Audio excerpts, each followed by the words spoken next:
ಗೂಡು ಹೋಗದ ಮುನ್ನ, ಹಲ್ಲು ಹೋಗಿ ಬೆನ್ನು ಬಾಗಿ ಅನ್ಯರಿಗೆ ಹಂಗಾಗದ ಮುನ್ನ, ಕಾಲ ಮೇಲೆ ಕೈಯ ನೂರಿ ಕೋಲು ಹಿಡಿಯದ ಮುನ್ನ, ಮುಪ್ಪಿಂದೊಪ್ಪ ಒಳಿಯದ ಮುನ್ನ, ಮೃತ್ಯು ಮುಟ್ಟದ ಮುನ್ನ, ಪೂಜಿಸು ನಮ್ಮ ಕೂಡಲ ಸಂಗಮ ದೇವನ ಎನ್ನುವಂತೆ ಶರಣ ವಿಚಾರ ವಾಹಿನಿ ಹಾಡುಗಿರಿ ಇವರ ಸಹಯೋಗದಲ್ಲಿ ಹಮ್ಮಿಕೊಂಡಿರುವ ಗೂಗಲ್ ಮೀಟ್ ವೆಬಿನಾರ್ ಕಾರ್ಯಕ್ರಮ ಶಿವಯೋಗ ಸಾಧನೆ ಹಾಗೂ 75ನೇ ದಿನದ ಕಾರ್ಯಕ್ರಮದಲ್ಲಿ ನಮಗೆ ನಿಮಗೆಲ್ಲರಿಗೂ ಉರಿಯ ಗದ್ದುಗೆ ಮೇಲೆ ಪೂಜ್ಯ ಶ್ರೀ ಡಾಕ್ಟರ್ ಸಿದ್ಧಲಿಂಗ ಮಹಾಸ್ವಾಮಿಗಳ ತೋಂಟದಾರ ಮಹಾಸ್ವಾಮಿಗಳವರ ಜೀವನ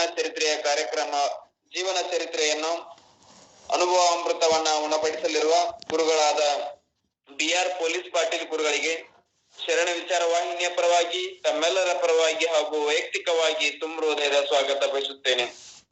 ಅದರಂತೆ ಇವತ್ತಿನ ಕಾರ್ಯಕ್ರಮದಲ್ಲಿ ನಿಸರ್ಗೋಪಚಾರದ ಕುರಿತು ತಮ್ಮ ಅನುಭವಾಮೃತವನ್ನ ನೀಡಲಿರುವ ಗುರುಗಳಾದ MG ಮುಳ್ಕೂರ್ ಗುರುಗಳಿಗೂ ಕೂಡ ಶರಣ ವಿಚಾರ ವಾಹಿನಿಯ ಪರವಾಗಿ ತಮ್ಮೆಲ್ಲರ ಪರವಾಗಿ ಹಾಗೂ ವೈಯಕ್ತಿಕವಾಗಿ ತುಂಬ ಹೃದಯದ ಸ್ವಾಗತ ಬಯಸುತ್ತೇನೆ. ಈ ಗೂಗಲ್ ಮೀಟ್ ವೆಬಿನಾರ್ ಕಾರ್ಯಕ್ರಮ ವಹಿಸಿರುವಂತಹ ಜೀವಿಗಳು ನಮಗೆಲ್ಲ ಮಾರ್ಗದರ್ಶಕರಾದ ಪೂಜ್ಯ ಶ್ರೀ IR ಮಠಪತಿ ಗುರು ಪರವಾಗಿ ಹಾಗೂ ಸ್ವಾಗತ ಬಯಸುತ್ತೇನೆ. ಇದನ್ನ ಈ ಗೂಗಲ್ ಶರಣ ವಿಚಾರ ವಾಹಿನಿಯ ಪರವಾಗಿ ಹಾಗೂ ವೈಯಕ್ತಿಕವಾಗಿ ತುಂಬ ಹೃದಯದ ಸ್ವಾಗತ ಬಯಸುತ್ತೇನೆ. ಮೊದಲಿಗೆ ಇವತ್ತಿನ ಕಾರ್ಯಕ್ರಮವನ್ನ ವಚನ ಪ್ರಾರ್ಥನೆಯೊಂದಿಗೆ ಪ್ರಾರಂಭ ಮಾಡೋಣ. ವಚನ ಪ್ರಾರ್ಥನೆಯನ್ನ ಚಿತ್ರದುರ್ಗದ ತಾಯಿಯವರಾದಂತ ಮಂಜುಳಾ ಕುಮಾರಿ ಅವರು ನೆರವೇರಿಸಿಕೊಡಬೇಕೆಂದು ವಿನಂತಿ. ಓಂ ಶ್ರೀ ಗುರು ಬಸವಲಿಂಗಾಯ ನಮಃ. ಓಂ ಶ್ರೀ ಗುರು ಬಸವಲಿಂಗಾಯ ನಮಃ. ದೀಕ್ಷಾ ಗುರುಗಳಾದಂತಹ ಮಾಂತಪ್ಪಗಳವರ ಪಾದಗಳಲ್ಲಿ ಪಡಮಟ್ಟು, ಜ್ಞಾನ ಗುರುಗಳಾದ ನವಲಿಂಗ ಶರಣರಲ್ಲಿ ಪಾದಗಳಿಗೆ ಪಡಮಟ್ಟು, ಮತ್ತೆ ಈ ಲಿಂಕ್ ನಲ್ಲಿರುವಂತ ಎಲ್ಲ ಶರಣ ತಂದೆ ತಾಯಿಗಳಿಗೂ ಅನಂತ ಶರಣಾರ್ಥಿಗಳು ನಾನು ಪ್ರಾರ್ಥನೆ ನಡೆಸಿಕೊಡಲು ಇಷ್ಟಪಡುತ್ತೇನೆ. ಬಸವನೇ ಬಿಲ್ಲಾಳಾಗಿ ಹೊಸ ಭಕ್ತಿ ಅಂಬಾಗಿ, ಬಸವನೇ ಬಿಲ್ಲಾಳಾಗಿ ಹೊಸ ಭಕ್ತಿ ಅಂಬಾಗಿ, ಎಸೆದನಯ್ಯ ಲಿಂಗವನೆ ಗುರಿ ಮಾಡಿ, ಎಸೆದನಯ್ಯ ಲಿಂಗವನೆ ಗುರಿ ಮಾಡಿ, ಶಿಶುವ ಬಾಣವ ಕೊಂಡು ಬಸುರ ಮಧ್ಯವತಾಗೆ, ಶಿಶುವ ಬಾಣವ ಕೊಂಡು ಬಸುರ ಮಧ್ಯವತಾಗೆ, ಹೊಸ ದಿಸೆಗಳೆಲ್ಲ ಕಾಣ ಬಂದುವಯ್ಯ, ಬಸವನೇ ಬಿಲ್ಲಾಳಾಗಿ ಹೊಸ ಭಕ್ತಿ ಅಂಬಾಗಿ, ಭಸ್ಮದೆಣ್ಣೆಯ ಪೂಸಿ ಕುಡಲ ಚೆನ್ನ ಸಂಗಯ್ಯನಲ್ಲಿ, ಭಸ್ಮದೆಣ್ಣೆಯ ಪೂಸಿ ಕುಡಲ ಚೆನ್ನ ಸಂಗಯ್ಯನಲ್ಲಿ, ಬಸವ ಪೂಯದ ಬಂದು ಆರೈದ ಲಿಂಗವನು, ಬಸವ ಪೂಯದ ಬಂದು ಆರೈದ ಲಿಂಗವನು, ಬಸವನೇ ಬಿಲ್ಲಾಳಾಗಿ ಬಸವನೇ ಬಿಲ್ಲಾಳಾಗಿ ಹೊಸ ಭಕ್ತಿ ಅಂಬಾಗಿ, ಹೊಸ ಭಕ್ತಿ ಅಂಬಾಗಿ. ನಾನು ಒಂದು ವಿಷಯವನ್ನು ಹೇಳಲು ಇಚ್ಛೆ ಪಡುತ್ತೇನೆ. ಇವತ್ತು ನಮ್ಮ ನವಲಿಂಗ ಶರಣರು ನಮ್ಮ ಮನೆಯಲ್ಲಿ ನಮ್ಮ ಮೊಮ್ಮಗನ ಹೆಂಡತಿಯಾದ ಅವಳಿಗೆ ಗರ್ಭದೀಕ್ಷೆಯನ್ನು ಕೊಡಲು ಇಷ್ಟಪಡುತ್ತಾರೆ. ಅದಕ್ಕಾಗಿ ನಮ್ಮ ಮನೆಯಲ್ಲಿ ನಾವು ಕರೆಸುತ್ತಿದ್ದೇವೆ. ಎಲ್ಲರಿಗೂ ಅನಂತ ಶರಣಾರ್ಥಿಗಳು. ವಚನ ಪ್ರಾರ್ಥನೆಯನ್ನ ನೆರವೇರಿಸಿಕೊಟ್ಟಂತಹ ತಾಯಿಯವರಿಗೆ ತುಂಬ ಹೃದಯದ ಧನ್ಯವಾದಗಳು. ಇನ್ಮೇಲೆ ಗುರುಗಳಾದ MG ಮುಳ್ಕೂರ್ ಗುರುಗಳು ನಿಸರ್ಗೋಪಚಾರದ ಕುರಿತು ತಮ್ಮ ಅನುಭವಾಮೃತವನ್ನ ಹಂಚಿಕೊಳ್ಳಬೇಕೆಂದು ಅವರಲ್ಲಿ ವಿನಂತಿ. ಓಂ ಶ್ರೀ ಗುರು ಬಸವಲಿಂಗಾಯ ನಮಃ. IR ಮಠಪತಿ ಸರಲ್ಲಿ ಶರಣುಗಳನ್ನು ಸಲ್ಲಿಸ್ತಾ ಪೊಲೀಸ್ ಪಾಟೀಲ್ರವರಲ್ಲಿ ಶರಣುಗಳು ಹಾಗೂ ಇಲ್ಲಿ ನೆರೆದ ಎಲ್ಲ ಶರಣ ತಂದೆ ತಾಯಿಗಳಿಗೆ ಶರಣು ಶರಣಾರ್ಥಿ. ನಿನ್ನೆ ನಾವು ಮೊಳಕೆ ಕಾಳಿನ ಒಂದು ವಿಷಯವನ್ನು ಚಿಂತನೆ ಮಾಡುವಾಗ ಕೊನೆಯಲ್ಲಿ ಒಬ್ಬರು BO ಸಾಹೇಬರು ಒಬ್ಬರು ಯಾರೋ ಪ್ರಶ್ನೆಯನ್ನು ಕೇಳಿದರು. ಸರ್, ಇದು ಮೊಳಕೆ ಕಾಳನ್ನು ಮೊಳಕೆ ಬರೋಕ್ಕಿಂತ ಮುಂಚೆ ಉಪಯೋಗಿಸ್ಬೋದಾ? ನೆನೆ ಹಾಕಿದ್ದ ಕೆಲವರು ನೆನೆ ಹಾಕಿದ್ದು ಸಾಕು, ಅಷ್ಟನ್ನು ಉಪಯೋಗಿಸ್ಬೇಕು ಅಂತ ಹೇಳ್ತಾ ಇದ್ದಾರೆ. ಮೊಳಕೆ ಬರೋದು ಬೇಕಾಗಿಲ್ವಾ ಹೇಗೆ ಅಂತ ಅನ್ನೋ ಪ್ರಶ್ನೆಯನ್ನು ಕೇಳಿದರು. ಭಾಳ ಸಂತೋಷ. ಈಗ ಇಲ್ಲಿ ಏನಾಗುತ್ತೆ, ಮೊಳಕೆ ಬಂದ ಮೇಲೆ ಬಹಳ ಅದರ ಸತ್ವ ಜಾಸ್ತಿ ಆಗಿರುತ್ತೆ. ಈಗ ನೋಡಿ, ಪಕ್ಷಿಗಳಾಗಲಿ ರೈತ ಏನು ಮಾಡ್ತಾನೆ, ಈ ಕೆಲವು ಕಡಲೆಕಾಳು ಅಥವಾ ಶೇಂಗಾ ಬಿತ್ತಿದ ಮೇಲೆ ಹೊಲ ಇದು ಗುಬ್ಬಿ ಬಂದು ತಿಂತಾವೆ ಅಥವಾ ಹಂದಿ ಬಂದು ತಿಂತಾವೆ ಅಂಥೇಳಿ, ಅದು ಎಸ್ಪೆಷಲಿ ಶೇಂಗಾದು ಬಿತ್ತಿದಾಗ ರೈತರು ಗುಬ್ಬಿ ಕಾಯಕ್ಕೆ ಹೋಗ್ತಾರೆ. ಯಾಕಂದರೆ ಮೊಳಕೆ ಬಂದಾಗ ಅವು ತಿನ್ನೋಕ್ಕೆ ಶುರು ಮಾಡ್ತಾವೆ ಪಕ್ಷಿಗಳು. ಅದು ಸ್ವಲ್ಪ ದೊಡ್ಡದಾಯ್ತು ಅಂದರೆ ಆಮೇಲೆ ತಿನ್ನೋದಿಲ್ಲ. ಹಾಗಾಗಿ ಈ ಕಾಡು ಹಂದಿಗಳು ಎಸ್ಪೆಷಲಿ ಶೇಂಗಾ ಹಾಕಿದಾಗ ಕಾಡು ಹಂದಿಗಳು ಆ ಮೊಳಕೆ ಬಂದದ್ದನ್ನು ತಿನ್ನೋಕ್ಕೆ ಇಷ್ಟಪಡ್ತಿರ್ತಾವೆ ಅವು. ಆದರೆ ಇಲ್ಲಿ ನಾವು ಮೊಳಕೆ ಬಂದಾಗ ಅರ್ಧ ಇಂಚಾದರೂ ಮೊಳಕೆ ಬರಬೇಕು ಅಂತ ಹೇಳ್ತಾರೆ. ನಾನು ಕೆಲವು ಈ ಜೈನರು ಸಾಮಾನ್ಯವಾಗಿ ಮೊಳಕೆ ಬಂದರೆ ಅದು ಜೀವ ಹಿಂಸೆ ಆಗುತ್ತೆ ಅಂಥೇಳಿ ಮೊಳಕೆ ಬಂದ ಕಾಳುಗಳನ್ನು ಜೈನರು ಉಪಯೋಗಿಸೋದಿಲ್ಲ. ನಮ್ಮಲ್ಲಿ ನಮ್ಮ ಕ್ಲಾಸಿಗೊಬ್ಬರು ಉತ್ತಮ ಚಂದ್ ಜೈನ್ ಅಂತ ಬರ್ತಾಯಿದ್ರು. ನಾವು ಬೆಂಗಳೂರಿನಲ್ಲಿದ್ದಾಗ ಉತ್ತಮ ಚಂದ್ ಜೈನ್ ಬರ್ತಾಯಿದ್ರು. ನಾವು ಋಷಿಕೇಶದಲ್ಲಿ ಕಾನ್ಫರೆನ್ಸ್ ಇತ್ತು, ಇದು ನ್ಯಾಚುರೋಪತಿ ಕಾನ್ಫರೆನ್ಸು, ಅಲ್ಲಿ ಒಟ್ಟಿಗೆ ಹೋಗಿದ್ದೀವಿ. ಅಲ್ಲಿಗೆ ಹೋಗ್ಬೇಕಾದ್ರೆ ನಾವು ಬೆಂಗಳೂರಿಂದ ಸುಮಾರು 3 ದಿವಸ ಬರೀ ಟ್ರೈನ್ನಾಗ ಇರ್ತಿತ್ತು ನಮ್ಮ ಜರ್ನಿ.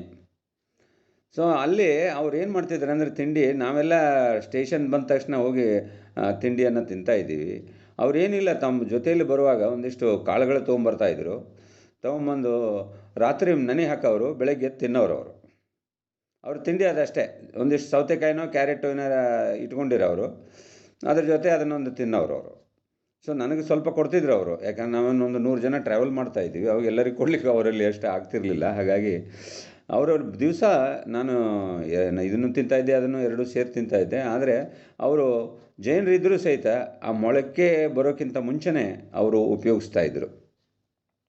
ಇಲ್ಲಿ ನಾವು ಗಮನಿಸಬೇಕಾಗಿರೋ ಸಂಗತಿ ಏನಂದರೆ, ಈ ಶೇಂಗಾ ಎಸ್ಪೆಷಲಿ ಮೊಳಕೆ ಬಂದ ಮೇಲೆ ಸ್ವಲ್ಪ ಕಹಿ ಆಗುತ್ತೆ ಅಂತ. ಹಾಗಾಗಿ ಶೇಂಗಾ ಮಾತ್ರ ಅದನ್ನು ಮೊಳಕೆ ಬರೋ ತನಕ ಕಾಯೋದು ಬೇಡ, ನೆನೆಸಿಟ್ಟಿದ್ದು ಶೇಂಗಾ ತಿನ್ನೋದು ಒಳ್ಳೆಯದು. ಆ ಶೇಂಗಾದಿಂದ ಹಾಲನ್ನು ಮಾಡ್ಬೋದು. ಈ ಹಾಲು ಕುಡಿಯೋ ಬದಲಿ ನ್ಯಾಚುರಲ್ ಮಿಲ್ಕ್ ಅಂದರೆ ಈ ಶೇಂಗಾದ ಹಾಲನ್ನು ಸಹಿತ ನಾವು ಮಾಡ್ಬೋದು. ಕೊಬ್ಬರಿ ಹಾಲನ್ನು ಮಾಡ್ಬೋದು, ಎಳ್ಳಿನ ಹಾಲನ್ನು ಮಾಡ್ಬೋದು, ಗೋಧಿ ಹಾಲನ್ನು ಮಾಡ್ಬೋದು. ನೆನೆ ಹಾಕಿದ್ದನ್ನು ರುಬ್ಬಬೇಕಷ್ಟೆ, ರುಬ್ಬಿ ಹಾಲನ್ನು ತೆಗಿಬೇಕು. ಸೊ ಶೇಂಗಾ ಒಂದನ್ನು ಬಿಟ್ಟು ಉಳಿದದ್ದನ್ನು ನಾವು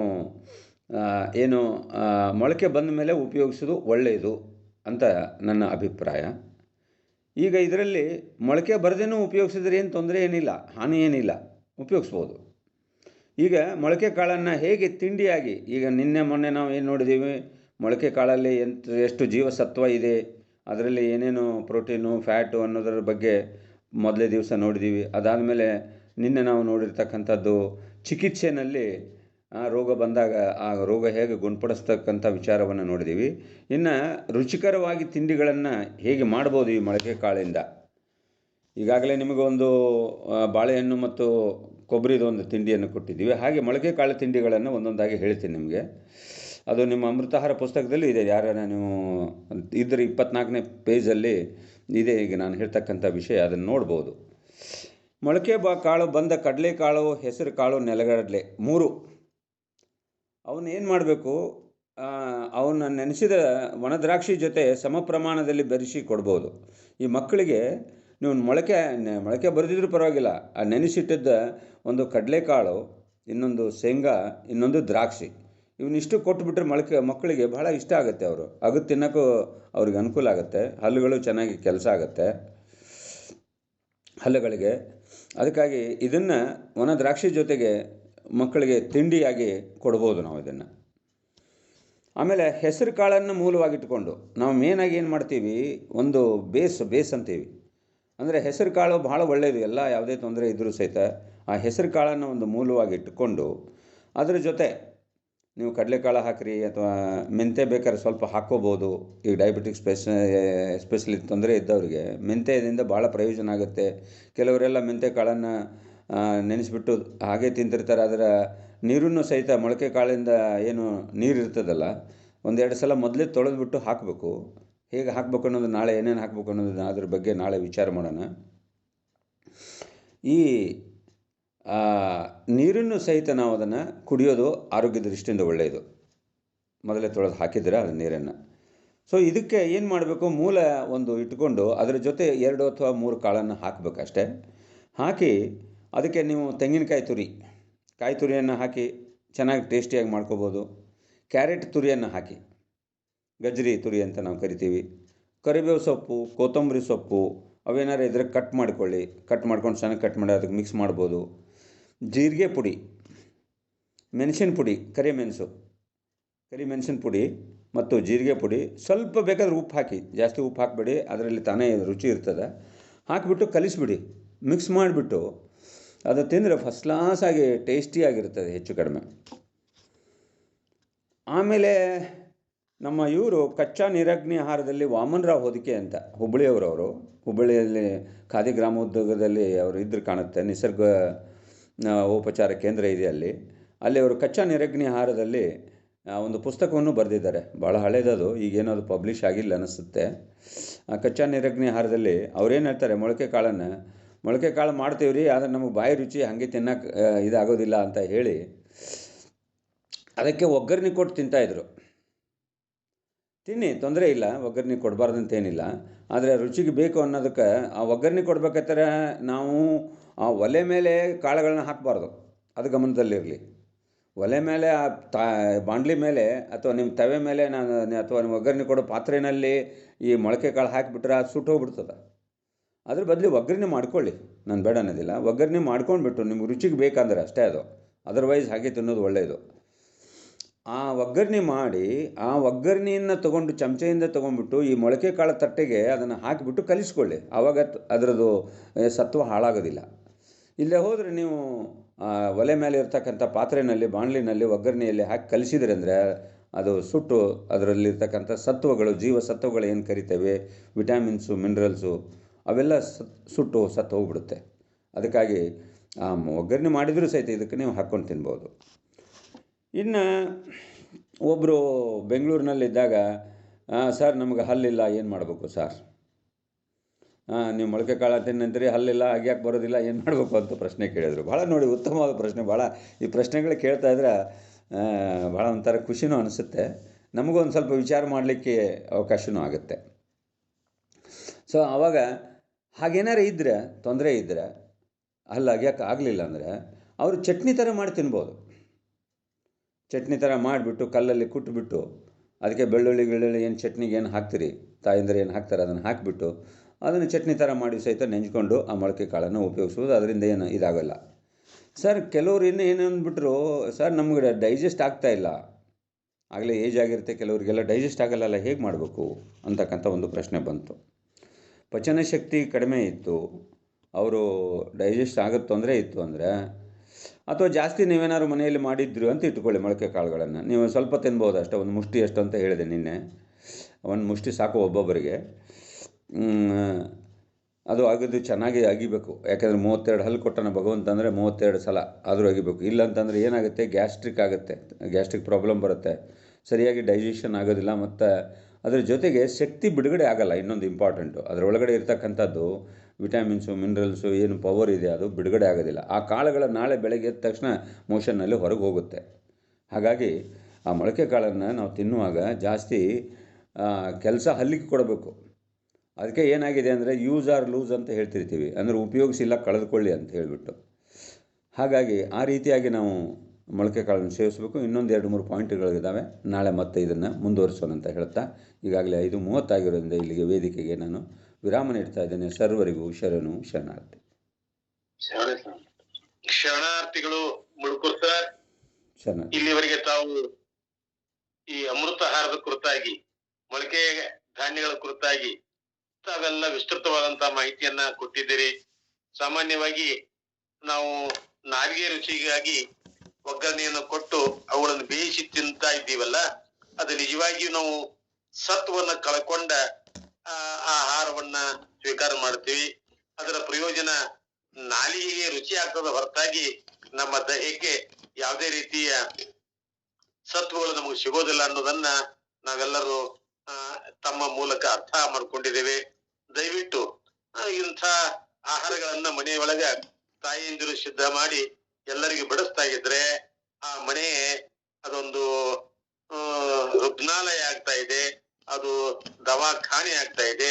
ಅದಕ್ಕೊಂದು ಮಾತು ಹೇಳ್ತಾರೆ, ಅಡಿಗೆ ಮನೆಯೇ ಔಷಧಿಯ ಖಜಾನೆ ಆಗಬೇಕು, ತಾಯಿಯಂದರೆ ಮನೆಯ ವೈದ್ಯರಾಗಬೇಕು ಅನ್ನೋದನ್ನ ನಾವು ತಿಳಿದುಕೊಂಡಿದ್ದೇವೆ. ತಮಗೆ ಅಭಿನಂದನೆಗಳು, ಧನ್ಯವಾದಗಳು. ಇನ್ನು ಮೇಲೆ ಇವತ್ತಿನ ಮುಂದಿನ ಕಾರ್ಯಕ್ರಮ ಕುರಿಯ ಗದ್ದಿಗೆ ಅನ್ನುವ ಈ ಕಾದಂಬರಿ ವಿಸ್ತೃತವಾದಂತ ವಿವರಣೆಯನ್ನ ಆತ್ಮೀಯರಾಗಿರುವಂತ ಶ್ರೀ ಬಾಪುಗೌಡ ಪೊಲೀಸ್ ಪಾಟೀಲ್ರು ಎಡೆ ಮಾಡಬೇಕೆಂದು ಅವರಲ್ಲಿ ಬಿನ್ನಹ ಮಾಡ್ತಾ ಇದ್ದೇನೆ.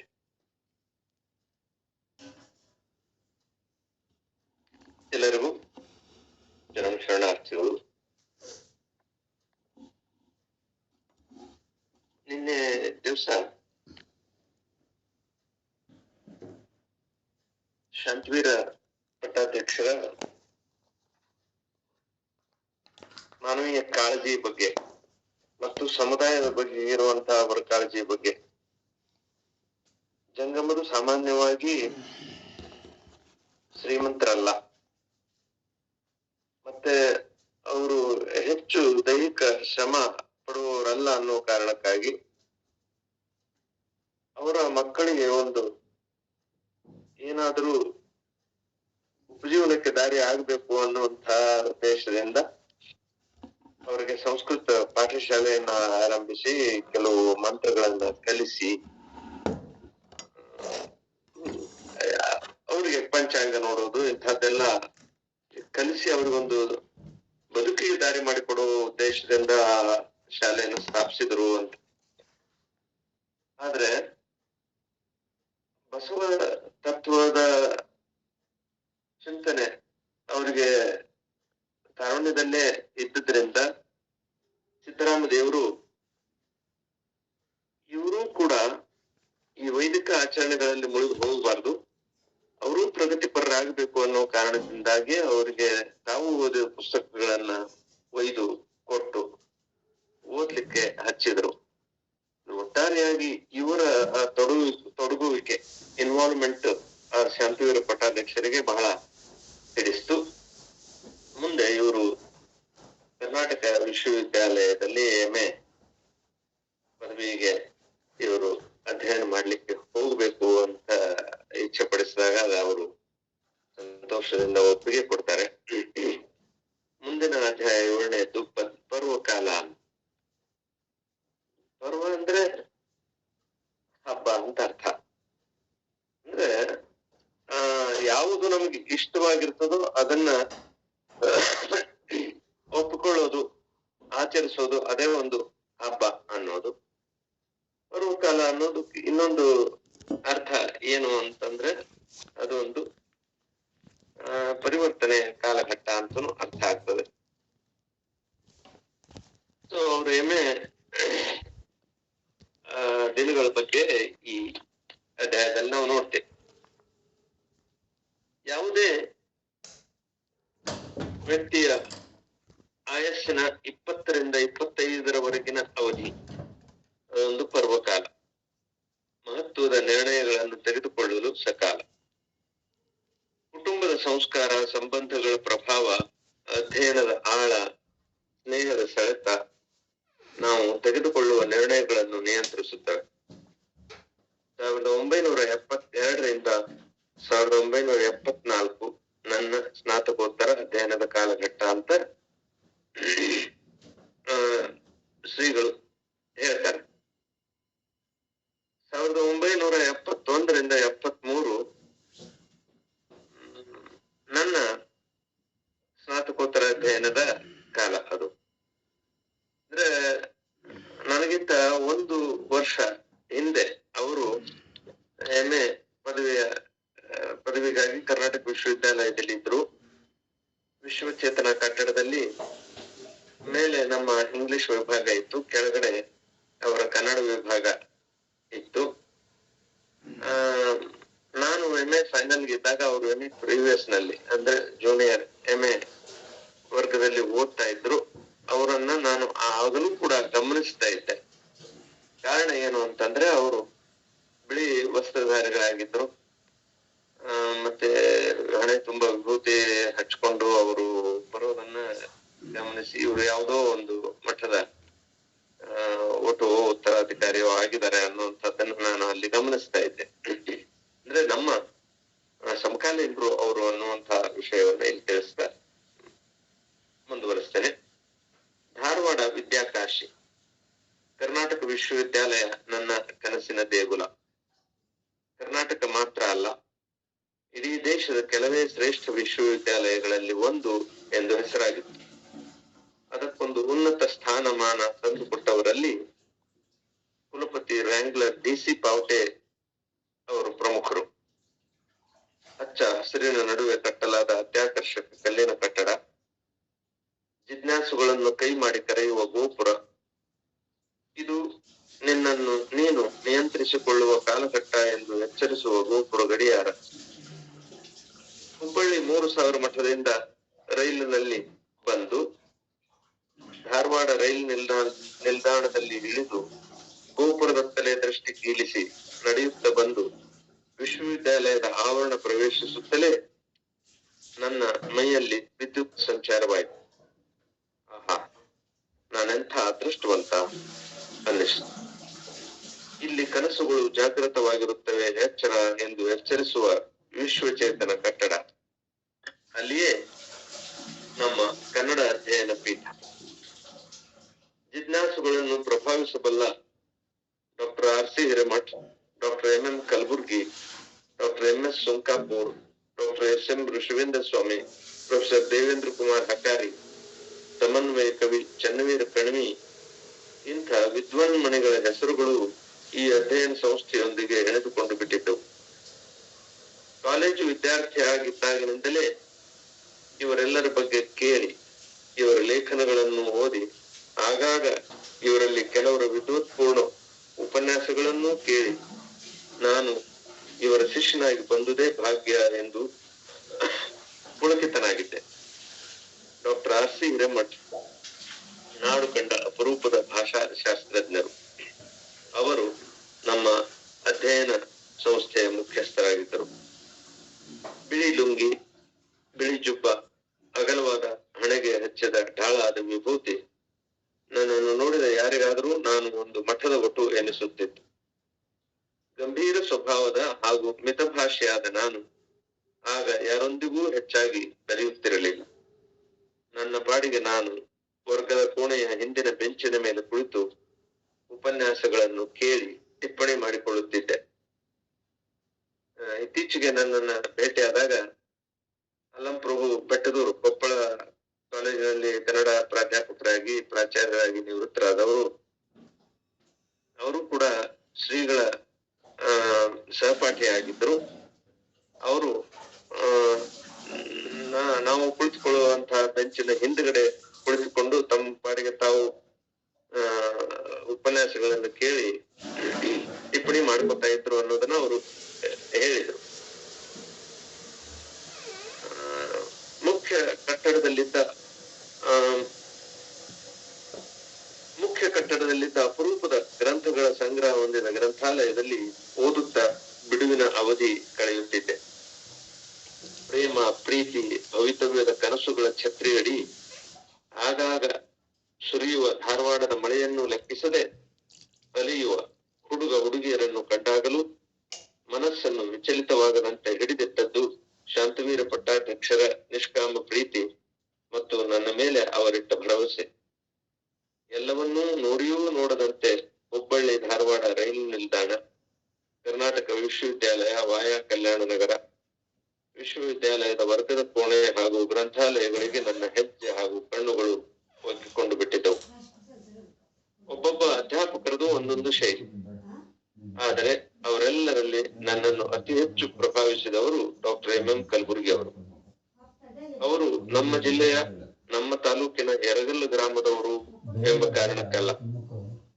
ಅವರ ವಿದ್ವತ್ತು, ವಿಶಿಷ್ಟ ಮಾತುಗಾರಿಕೆ, ವಿಭಿನ್ನ ದೃಷ್ಟಿಕೋನ ಹಾಗೂ ಸಂಶೋಧನಾತ್ಮಕ ನಿಲುವು, ಸತ್ಯಾನ್ವೇಷಣೆಯ ಹಸಿವು ನನ್ನ ಮೇಲೆ ಅಚ್ಚಳಿದ ಪ್ರಭಾವ ಬೀರಿದ್ದವು. ಇಂಥ ಗುರು ನನಗೆ ದೊರಕಿದರಲ್ಲ, ನನ್ನದೆಂತ ಭಾಗ್ಯ ಎಂದು ಹಲವು ಬಾರಿ ಅಂದುಕೊಳ್ಳುತ್ತಿದ್ದೆ. ಶಬ್ದಮಣಿ ದರ್ಪಣ, ಒಡ್ಡಾರಾಧನೆ, ವಚನ ಸಾಹಿತ್ಯ, ದಾಸ ಸಾಹಿತ್ಯ, ಚಂಪೂ ಕಾವ್ಯಗಳು, ರಗಳೆ, ಮಹಾಕಾವ್ಯಗಳು ಇವೆಲ್ಲವನ್ನೂ ನಾವು ಪದವಿ ಹಂತದಲ್ಲಿ ಬೇರೆ ಬೇರೆ ಪ್ರಾಧ್ಯಾಪಕರಿಂದ ಕಲಿತಿದ್ದರು. ಕಲಬುರ್ಗಿ ಅವರಿಂದ ಇವುಗಳ ವಿವರಣೆ ಕೇಳಿದಾಗ ಇವೆಲ್ಲ ನಮಗೆ ಹೊಸದಾಗಿಯೇ ಕಾಣುತ್ತಿದ್ದವು. ವಿಷಯ ವಿಸ್ತಾರಕ್ಕೆ, ವೈಚಾರಿಕ ದೃಷ್ಟಿಕೋನಕ್ಕೆ, ಹೊಸ ಆಲೋಚನಾ ಕ್ರಮಕ್ಕೆ ಪರ್ಯಾಯವೆನಿಸಿದ್ದರು ಕಲಬುರ್ಗಿ ಅವರು. ಈ ವಿಶಿಷ್ಟ ಶೈಲಿಗೆ ಕಲಬುರ್ಗಿ ಮಾರ್ಗ ಎಂದೇ ಕರೆಯಬಹುದಲ್ಲ ಎಂದುಕೊಳ್ಳುತ್ತಿದ್ದೆ.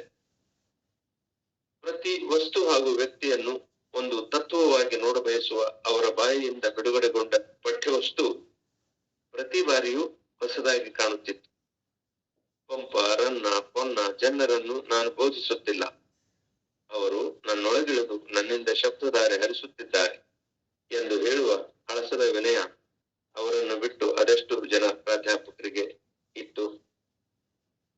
ಕುರುಕ್ಷೇತ್ರ ಯುದ್ಧದಲ್ಲಿ ಕೌರವನ ಸೋಲಿಗೆ ಹಲವು ಕಾರಣಗಳನ್ನು ಕೊಡುತ್ತಾರೆ. ಆದರೆ ಕರ್ಣನ ಸ್ನೇಹವೇ ದುರ್ಯೋಧನನ ಸೋಲಿಗೆ ಕಾರಣವಾಯಿತು ಎಂದು ಹೇಳುವ ಮೂಲಕ ನಮ್ಮೆಲ್ಲರನ್ನು ಅವರು ಬೆಚ್ಚಿ ಬೀಳಿಸಿದ್ದರು. ಅದು ಹೇಗೆ ಸಾಧ್ಯ ಎಂದು ನಾವೆಲ್ಲ ಹುಬ್ಬೇರಿಸಿ ಕುಳಿತಾಗ ತಮ್ಮ ಬೋಧನೆ ಮುಂದುವರಿಸಿದ ಅವರು, ಈ ಕಾರಣದಿಂದಾಗಿ ದುರ್ಯೋಧನನ ಪಕ್ಷದಲ್ಲಿದ್ದ ಎಲ್ಲ ಘಟಾನುಘಟಿಗಳು ಮನಸ್ಸಿಲ್ಲದ ಮನಸ್ಸಿನಿಂದ ಯುದ್ಧ ಮಾಡಿದರು. ಇಂಥ ಒಳ ರಾಜಕಾರಣ ಯಾವ ಕಾಲಕ್ಕಾದರೂ ಇದ್ದೇ ಇರುತ್ತದೆ ಎಂದು ಹೇಳುವ ಮೂಲಕ ನಮ್ಮಲ್ಲಿ ಹೊಸ ಆಲೋಚನಾ ಕ್ರಮವನ್ನು ಹುಟ್ಟು ಹಾಕಿದ್ದರು. ಹೀಗೆ ದಾಸ ಸಾಹಿತ್ಯ, ವಚನ ಚಳುವಳಿಗಳ ಕುರಿತಾಗಿಯೂ ಅವರ ದೃಷ್ಟಿಕೋನ ವಿಭಿನ್ನವಾಗಿತ್ತು. ಇವರ ಈ ವಿಶಿಷ್ಟ ಪ್ರಭಾವದಿಂದಾಗಿ ನಾನಾಗಲೇ ಹಲವು ಬಾರಿ ಓದಿದ ವಚನಗಳ ಮರು ಓದು ಆರಂಭಿಸಿದೆ. ಅವರನ್ನು ದೂರದಿಂದ ಆರಾಧಿಸುತ್ತಿದ್ದರೆ ವಿನಃ ಹತ್ತಿರಕ್ಕೆ ಹೋಗಿ ಚರ್ಚಿಸುತ್ತಿರಲಿಲ್ಲ. ಯಾಕೆಂದರೆ ಅವರದು ನೇರ ನಡೆ, ನೇರ ನುಡಿ ಹಾಗೂ ಗಂಭೀರ ವ್ಯಕ್ತಿತ್ವ. ನಮ್ಮ ಸಹಪಾಠಿಗಳಲ್ಲಿ ಯಾರೂ ಅವರ ಚೇಂಬರ್ಗೆ ಹೋಗುವ ಧೈರ್ಯ ಮಾಡುತ್ತಿರಲಿಲ್ಲ. ಕನ್ನಡ ಸಾಹಿತ್ಯ ಚರಿತ್ರೆಯಲ್ಲಿ 13ನೇ ಶತಮಾನದಿಂದ 16ನೇ ಶತಮಾನದವರೆಗಿನ ಕಾಲಘಟ್ಟವನ್ನು ಬರಡು ಯುಗ ಎಂದು ಹೇಳುವುದನ್ನು ಕೇಳಿದ ನಮಗೆ ಕಲಬುರ್ಗಿ ಅವರು ಅದು ಬರಡು ಯುಗವಲ್ಲ, ಅದು ಶಾಸ್ತ್ರ ಯುಗ. ಯಾಕೆಂದ್ರೆ ಖಗೋಳಶಾಸ್ತ್ರ ಮೊದಲುಗೊಂಡು ಪಾಕಶಾಸ್ತ್ರದಿಂದ ಕಾಮಶಾಸ್ತ್ರದವರೆಗೆ ಅನೇಕ ಶಾಸ್ತ್ರಗಳ ಹುಟ್ಟಿಗೆ ಕಾರಣವಾದ ಕಾಲಘಟ್ಟ ಇದು ಬರಡು ಯುಗ ಹೇಗಾಗುತ್ತದೆ ಎಂಬ ಅವರ ಪ್ರಶ್ನೆ ನಮ್ಮಲ್ಲಿ ಹೊಸ ವಿದ್ಯುತ್ ಸಂಚಾರ ಸೃಷ್ಟಿಸಿತ್ತು. ಶಾಸನಗಳನ್ನು ಎಲ್ಲಂದರಲ್ಲಿ ಹುಡುಕಿಕೊಂಡು ಹೋಗಿ ಅವುಗಳನ್ನು ಓದಿ ಹೊಸ ಸತ್ಯಗಳನ್ನು ಹೊರಹಾಕುತ್ತಿದ್ದ ಅವರಿಗೆ ದಿನದ 24 ಗಂಟೆಗಳ ಅವಧಿ ಚಿಕ್ಕದೆನಿಸುತ್ತಿತ್ತು. ಶರಣರ ಕುರಿತ 100 ಶಾಸನಗಳು, ಮಹಾರಾಷ್ಟ್ರದ ಕನ್ನಡ ಶಾಸನಗಳು ಅವರಿಂದ ರಚಿಸಲಾದ ವಿಶಿಷ್ಟ ಗ್ರಂಥಗಳಾಗಿವೆ. ಸತ್ಯವನ್ನು ಸಾರುವ ಸಂಶೋಧಕ ಚಿರಂಜೀವಿ ಎಂದು ಭಾವಿಸಿದ್ದ ಅವರು ಸಂಶೋಧನಾ ಕ್ಷೇತ್ರಕ್ಕೆ ತಮ್ಮನ್ನು ಸಮರ್ಪಿಸಿಕೊಂಡಿದ್ದರು. ಆದ್ದರಿಂದ ಅವರು ನನ್ನ ಅಚ್ಚುಮೆಚ್ಚಿನ ಅಧ್ಯಾಪಕರಾಗಿದ್ದರು. ಸ್ನಾತಕೋತ್ತರ ಅಧ್ಯಯನದ 2 ವರ್ಷಗಳಲ್ಲಿ ನಾನೆಂದೂ ಅವರು ಒಂದು ಉಪನ್ಯಾಸವನ್ನು ತಪ್ಪಿಸಿಕೊಳ್ಳಲಿಲ್ಲ. ನಾನು ಮುಂದೆ ಎಲ್ಲಾದರೂ ಉಪನ್ಯಾಸ ಪ್ರವಚನ ಮಾಡುವುದಾದರೆ ಇವರಂತೆಯೇ ಮಾಡಬೇಕು, ಇವರಂತೆಯೇ ಸತ್ಯ ನುಡಿಯಬೇಕು ಎಂಬ ಸಂಕಲ್ಪ ಮಾಡಿದೆ. ಹೀಗೆ ಅವಕಾಶ ಸಿಕ್ಕಾಗಲೆಲ್ಲ ಅದೇ ಶೈಲಿಯಲ್ಲಿ ಮಾತನಾಡುತ್ತಿದ್ದೆ. ಆಗಾಗ ಕವಿತೆಗಳನ್ನು ಬರೆದು ಕವಿಗೋಷ್ಠಿಗಳಲ್ಲಿ ಓದುತ್ತಿದ್ದೆ. ಬೇಂದ್ರೆ ಅವರ ಅಧ್ಯಕ್ಷತೆಯಲ್ಲಿ ನಡೆದ ಒಂದು ಕವಿಗೋಷ್ಠಿಯಲ್ಲಿ ಕವನ ವಾಚನ ಮಾಡಿ ಅವರಿಂದ ಸಹಿ ಎನಿಸಿಕೊಂಡಾಗ ಹೆಮ್ಮೆ ಎನಿಸಿತ್ತು. ಬೇಂದ್ರೆ ಅವರೇ 3000 ಮಠಕ್ಕೆ ಬಂದಾಗ ಮೋಜಗಂ ಅವರಿಗೆ ನಿಮ್ಮ ಸಿದ್ದರಾಮದೇವರು ಒಳ್ಳೆ ಕವಿ ಆಗ್ತಾರೆ ಎಂದು ಹೇಳಿದ್ದನ್ನು ಕೇಳಿದಾಗ ನಾನು ಮತ್ತೆ ಕವಿತೆ ಬರೆಯಬೇಕು ಎನಿಸುತ್ತಿತ್ತು. ಆದರೆ ಕಲಬುರ್ಗಿ ಅವರ ಪ್ರಭಾವಕ್ಕೆ ಒಳಗಾದಾಗಿನಿಂದ ನಾನು ಪದ್ಯದಿಂದ ಗದ್ಯದತ್ತ ವಾಲಿದೆ. ನನ್ನ ಬರಹ, ಮಾತುಗಾರಿಕೆ ಸಹಪಾಠಿಗಳಲ್ಲಿ, ಸಹವಾಸಿಗಳಲ್ಲಿ ಮತ್ತೆ ಸಾರ್ವಜನಿಕರಲ್ಲೂ ಚರ್ಚೆಯ ವಿಷಯವಾಗತೊಡಗಿತು. 1972ನೇ ಇಸ್ವಿಯ ಅಕ್ಟೋಬರ್ ತಿಂಗಳ ಒಂದು ದಿನ 4 ಜನ 3000 ಮಠಕ್ಕೆ ಬಂದರು. ಗದುಗಿನ ಮಠದ ಶಿವಾನುಭವ ಕಾರ್ಯಕ್ರಮಕ್ಕೆ ಪ್ರವಚನಕಾರರಾಗಿ ಬರಲು ವಿನಂತಿಸಿದರು. ನಾನು ದೊಡ್ಡ ಸ್ವಾಮಿಗಳನ್ನು ಕೇಳ್ರಿ ಎಂದೆ. ದೊಡ್ಡ ಸ್ವಾಮಿಗಳು ಅಂದ್ರೆ ಮೂಜಗಂ ಅವರು. ಅವರನ್ನೇ ಕೇಳಿದೆವು. ಅವರೇ ತಮ್ಮ ಹೆಸರು ಹೇಳಿದ್ದಾರೆ ಎಂದರು. ನನಗೆ ಅಚ್ಚರಿಯಾಯಿತು. ನಾನು ಎದ್ದು ಹೋಗಿ ಅವರಿಗೆ ವಿಷಯ ತಿಳಿಸಿದೆ. ಅವರು, ಹೌದು, ನಾವೇ ನಿನ್ನ ಹೆಸರು ಹೇಳಿದ್ದು. ನೀನು ಚಲೋ ಮಾತಾಡ್ತೀಯ ಅಂತ ನಮ್ಗೆ ಖಾತ್ರಿ ಅದ, ಹೋಗು ಎಂದರು. ಮರಳಿ ಗದುಗಿನ ಭಕ್ತರ ಬಳಿ ಬಂದ ನಾನು ಮಠದ ಬಗ್ಗೆ, ಶಿವಾನುಭವ ಗೋಷ್ಠಿಗಳ ಬಗ್ಗೆ ಕೇಳಿ ತಿಳಿದುಕೊಂಡೆ. ಕಂಬಳ ಗದುಗಿನ ತೋಂಟದಾರ್ಯ ಮಠದ 18ನೇ ಜಗದ್ಗುರು ಶಿವಕುಮಾರ ಸ್ವಾಮಿಗಳೇ ನಮ್ಮನ್ನು ಕಳಿಸಿದ್ದಾರೆ ಎಂದು ಹೇಳಿದರು. ಮತ್ತು 1970ರಲ್ಲೇ ಮಠದಲ್ಲಿ ವೀರಶೈವ ಪ್ರಗತಿಶೀಲ ಯುವಕ ಸಂಘ ಸ್ಥಾಪಿಸಿದ್ದು 1972ರ ಸೆಪ್ಟೆಂಬರ್ 11ರಿಂದ ಶಿವಾನುಭವ ಕಾರ್ಯಕ್ರಮ ನಡೆಸುತ್ತಾ ಬಂದಿರುವುದಾಗಿ ಹೇಳಿದರು. 13ನೇ ನವೆಂಬರ್ 1972ರಂದು ನಡೆಯಲಿರುವ 10ನೇ ಉಪನ್ಯಾಸ ನನ್ನದಾಗಬೇಕು ಎಂದು ಅವರು ಹೇಳಿದರು. ನಾನು ಕೈಕೊಂಡ ಅಧ್ಯಯನ, ಡಾಕ್ಟರ್ ಕಲಬುರ್ಗಿ ಅವರ ಪ್ರಭಾವ, ಯುವ ಸಮುದಾಯವನ್ನು ಜಾಗೃತಗೊಳಿಸುವ ತಹತಹ ಮತ್ತು ಸತ್ಯ ನುಡಿಯುವ ತುಡಿತ ಅವರ ಆಹ್ವಾನವನ್ನು ಸ್ವೀಕರಿಸುವಂತೆ ಮಾಡಿದರು. ವಿಷಯ ನಡೆ ಕಲಿಸಿದ ಬಸವಣ್ಣ ಎಂದು ನಾನೇ ಸೂಚಿಸಿದೆ. ಅವರಿಗೂ ಅದು ಇಷ್ಟವಾಯಿತು.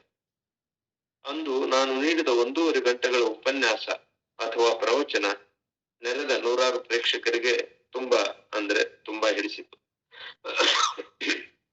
ವಯೋವೃದ್ಧರು, ಜ್ಞಾನವೃದ್ಧರೂ ಆಗಿದ್ದ ಪೂಜ್ಯ ಶ್ರೀ ಶಿವಕುಮಾರ ಸ್ವಾಮಿಗಳಿಗೂ ಅದು ಬಹಳವಾಗಿ ಹಿಡಿಸಿತ್ತು ಎಂಬುದನ್ನು ಉದ್ದಕ್ಕೂ ಅವರು ನನ್ನ ಮುಖವನ್ನೇ ತೆತ್ತಿಸುತ್ತಾ ಕುಳಿತದ್ದರಿಂದ ಅರ್ಥವಾಯಿತು. ಕಾರ್ಯಕ್ರಮ ಮುಗಿದು ಅವರ ಆಶೀರ್ವಚನದ 2 ಮಾತು ಕೇಳಿ ಪ್ರಗತಿಶೀಲ ಯುವಕ ಸಂಘದ ಅಧ್ಯಕ್ಷರಾಗಿದ್ದ ಪಂಚಾಕ್ಷರಯ್ಯ ಸಂಶಿಮಠ ಅವರನ್ನು ಕರೆದು ಅವರ ಕಿವಿಯಲ್ಲಿ ಏನೋ ಹೇಳಿದರು. ನಾನು ವೇದಿಕೆಯಿಂದ ಎದ್ದು ಹೊರಡುವ ಮುಂಚೆ ಸಂಘದ ಬಹುಪಾಲು ಸದಸ್ಯರು ನನಗೆ ವಂದಿಸಿ, ಬುದ್ಧಿ, ತಮ್ಮ ಪ್ರವಚನ ಎಲ್ಲರಿಗೂ ಮತ್ತ ಅಪ್ಪುಗಳಿಗೂ ಬಾಳ ಹಿಡಿಸೈತಿ. ಅದಕ್ಕ ಮುಂದಿನ 4 ಸೋಮವಾರನು ತಾವೇ ಬಂದು ಇದೇ ವಿಷಯದ ಮೇಲೆ ಪ್ರವಚನ ನೀಡಬೇಕು ಎಂದು ವಿನಂತಿಸಿಕೊಂಡ್ರು. ನನಗೂ ಎಷ್ಟು ಹೇಳಬೇಕು ಅಷ್ಟನ್ನೂ ಹೇಳಲಾಗಿಲ್ಲ ಅನಿಸಿತ್ತು. ಆಗ್ಲಿ ಎಂದು ಒಪ್ಪಿಕೊಂಡೆ. 100ರ ಸಂಖ್ಯೆಯಲ್ಲಿ ನನ್ನ ಮೊದಲ ಉಪನ್ಯಾಸ ಕೇಳಲು ಸೇರಿದ್ದ ಜನರ ಜಾಗದಲ್ಲಿ ಡಿಸೆಂಬರ್ 11, 1972ರಂದು ನಡೆದ ಸರಣಿಯ ಕೊನೆಯ ಉಪನ್ಯಾಸ ಕೇಳಲು ಸಾವಿರಾರು ಜನ ಸೇರಿದ್ದರು. ಪಕ್ಕದ ಊರುಗಳಿಂದಲೂ ಭಕ್ತರು ಬಂದಿದ್ದುದನ್ನು ನಾನು ಗಮನಿಸಿದೆ. ನನಗೆ ಸಂತೋಷವಾಗಿತ್ತು. ಆ ಯಶಸ್ಸಿನ ರೂವಾರಿ ನಾನಲ್ಲ. ನಾನು ಆಯ್ದುಕೊಂಡ ವಿಷಯದ ಔಚಿತ್ಯ ಬಸವಣ್ಣ ಮಾಡಿದ ಬಹುದೊಡ್ಡ ಕ್ರಾಂತಿಯ ಹೆಗ್ಗಳಿಕೆ ಆಗಿತ್ತು. ಜೊತೆಗೆ ಡಾಕ್ಟರ್ ಎಂ ಕಲಬುರ್ಗಿ ಅವರ ವಿಷಯ ವಿಸ್ತರಣೆಯ ಅನುಸರಣೆಯೂ ಆಗಿತ್ತು. ಇದು 7ನೇ ಅಧ್ಯಾಯದ ಪರ್ವಕಾಲ. ಇಲ್ಲಿ ಆಗಿರುವಂತಹ 2 ಮುಖ್ಯ ಬದಲಾವಣೆಗಳ ಬಗ್ಗೆ ಇಲ್ಲಿ ನಾವು ಗಮನಿಸಬೇಕು. ಒಂದು, ಅವರಿಗೆ ದೊರೆತಿರುವಂತಹ ಒಂದು ಅವಕಾಶ, ಗದುಗಿನ ಮಠದಲ್ಲಿ ಪ್ರವಚನ ಮಾಡ್ಲಿಕ್ಕೆ ಅವರಿಗೆ ಬಂದಿರುವಂತಹ ಆಹ್ವಾನ ಒಂದು ಕಡೆ ಆದ್ರೆ, ಅವರು ಅಲ್ಲಿ ಮಾತನಾಡಿದಂತಹ ವಿಷಯದ ಆಯ್ಕೆ ನಡೆ ಕಲಿಸಿದ ಬಸವಣ್ಣ. ಯಾಕೆ ಬಸವಣ್ಣನನ್ನ ನಡೆ ಕಲಿಸಿದ ಬಸವಣ್ಣ ಅಂತ ಭಾವಿಸ್ಬೇಕು ಅಂದ್ರೆ, ಬಸವಣ್ಣ ನುಡಿಗೆ ಎಷ್ಟು ಮಹತ್ವ ಕೊಡ್ತಿದ್ರು, ನಡೆಗೂ ಕೂಡ ಅಷ್ಟೇ ಮಹತ್ವವನ್ನ ಅವರು ಕೊಡ್ತಿದ್ರು ಅನ್ನೋದು. ಭಕ್ತಿ ಸುಭಾಷೆಯ ನುಡಿಯನ್ನು ನುಡಿವೆ, ನುಡಿದಂತೆ ನಡೆವೆ, ನಡೆಯುವಂಗೆ ನುಡಿಯ ಪೂಜೆ ನಿಮ್ಮ ಕೈಯಲ್ಲಿ. ಒಂದು ಜವೆ ಕೊರತೆಯಾದಡೆ, ನಡೆ ಮತ್ತು ನುಡಿಗಳ ನಡುವೆ ಒಂದು ಜವೆ ಒಂಚೂರು ಕೂಡ ಕೊರತೆಯಾದಡೆ, ಎನ್ನ ನದ್ದಿ ನೀ ಎದ್ದು ಹೋಗು ಕೂಡಲ ಸಂಗಮ ದೇವ ಅಂತ ಹೇಳುವಂತ ಅವರ ವಚನದ ಮೂಲಕ ನಮ್ಗೇನ್ ಗೊತ್ತಾಗ್ತದೆ ಅಂದ್ರೆ, ನಡೆ ನುಡಿಗಳಲ್ಲಿ ಸಾಮ್ಯ ಇರಬೇಕು, ಅದರಲ್ಲಿ ಒಂದ್ ಸ್ವಲ್ಪ ಕೂಡ ವ್ಯತ್ಯಾಸ ಆಗಬಾರ್ದು.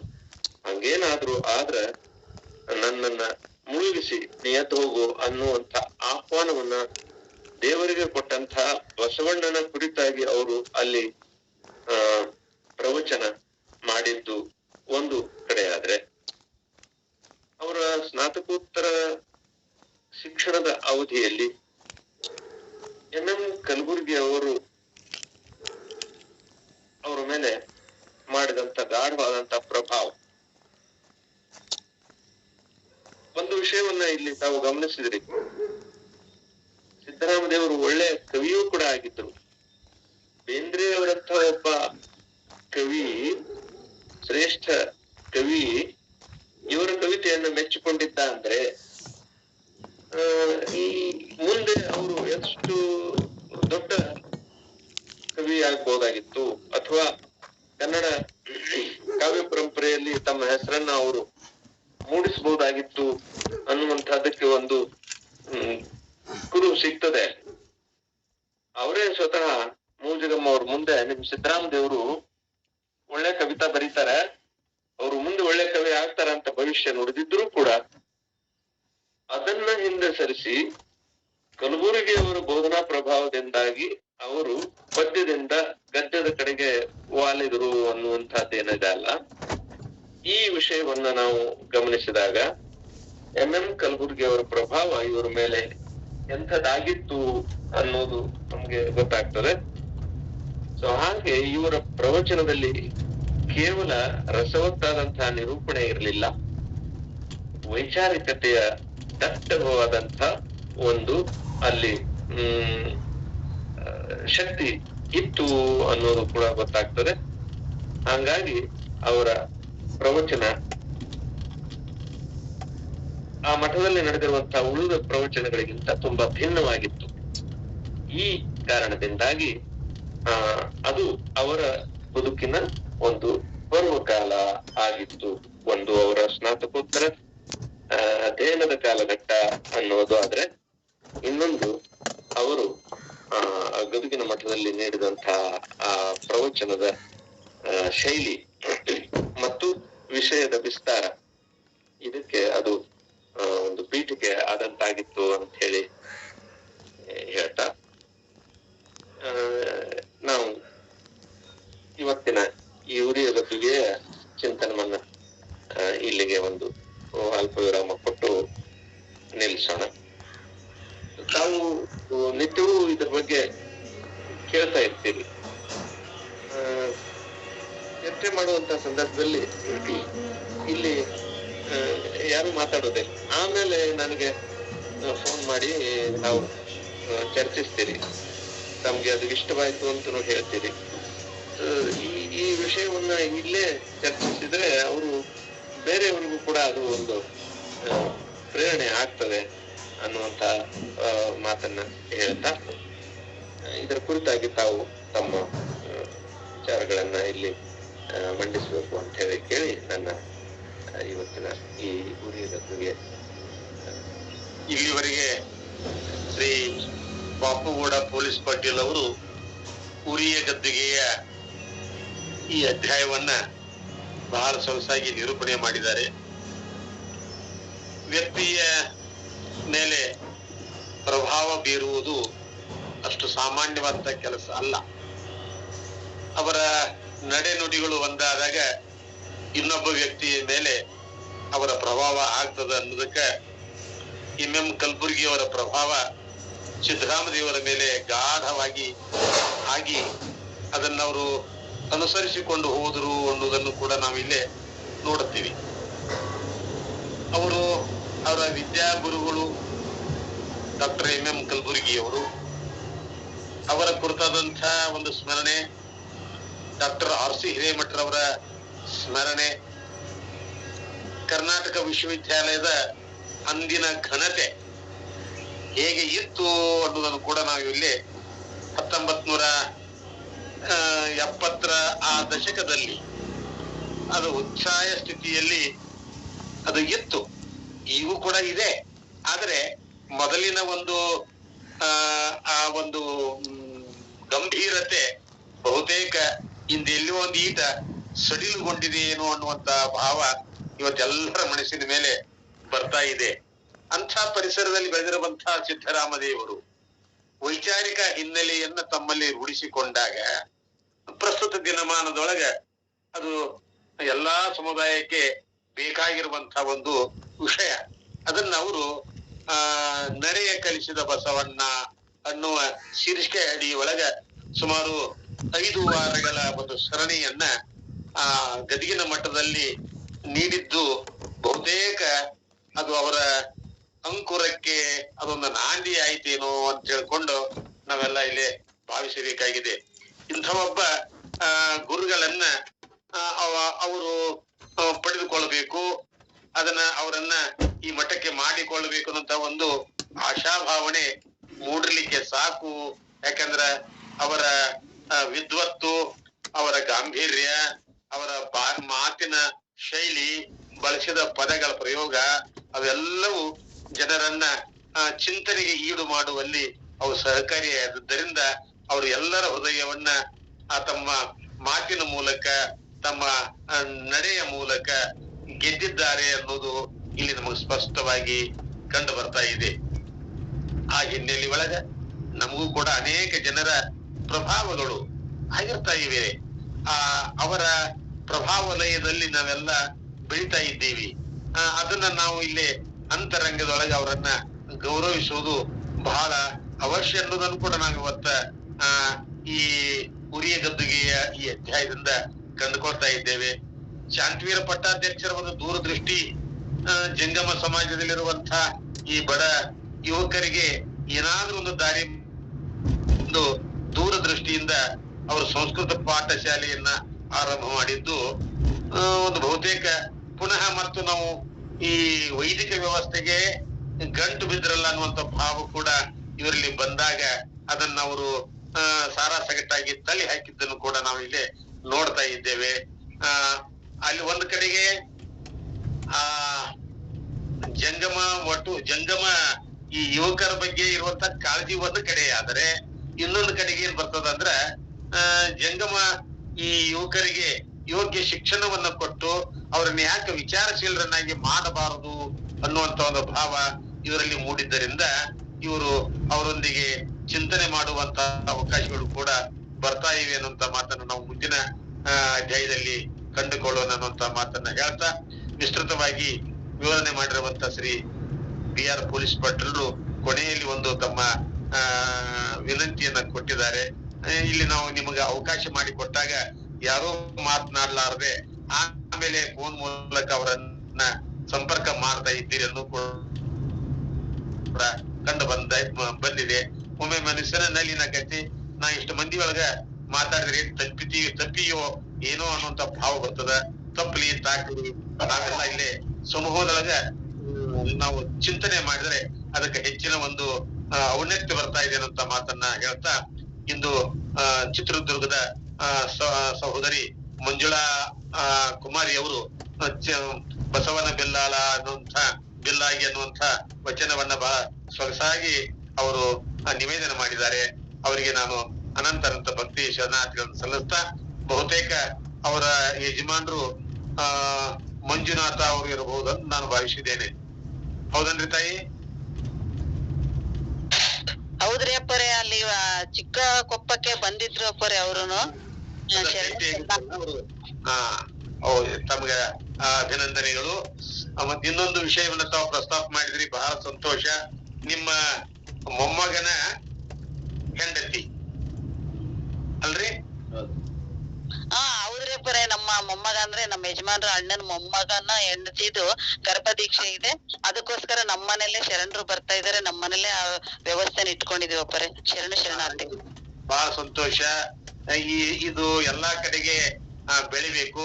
ಗರ್ಭ ಸಂಸ್ಕಾರ ಮೊಟ್ಟ ಮೊದಲಿಗೆ ಆರಂಭವಾದದ್ದೇ ಅಪ್ಪ ಬಸವಣ್ಣನಿಂದ. ಚನ್ನ ಬಸವಣ್ಣನವರು ಗರ್ಭದಲ್ಲಿದ್ದಾಗನ ಅವರಿಗೆ ದೀಕ್ಷೆ ಆರಂಭವಾದದ್ದು ಅನ್ನೋದನ್ನ ನಾವೆಲ್ಲ ನೋಡ್ಕೊಳ್ತೀವಿ.